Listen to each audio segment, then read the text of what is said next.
General sort of hook size I'd use is a 20 or a 22s. That sort of size, it covers most things. But if we were on an area where there are some big fish, we might need a size 14 or a 16. With hook sizes, the bigger the number, the smaller the hook. So a 24 hook would be smaller than a 16 hook. But generally, I use a 22s. The biggest I'd probably use is a 14. Generally, when I'm fishing bread punch, I'd use a fine wire hook. Or if I was using pinkies, the same sort of hook, very fine hook.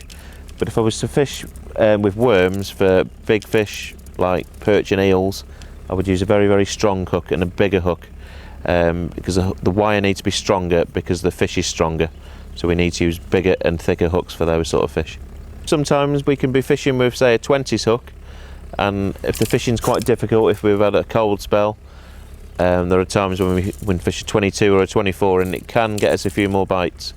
I don't think that's perhaps to do much that the fish can actually see the hook.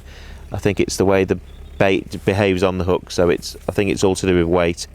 So obviously if we've got a smaller and lighter hook, it makes our hook bait behave more natural in the water. And obviously, because these fish are quite clever in canals, the main objective is to make our hook bait behave almost exactly the same as our loose bait. So that's how we can trick the fish into catching them. Generally on canals, we do use a hook with a very, very small barb on it, because it keeps the bait on the hook better. So that's what we generally use on canals. But you could use a barbless hook, and that obviously you've got the advantage then if you do catch it in your trousers or whatever, the hook does come out easily because it's got no barb on.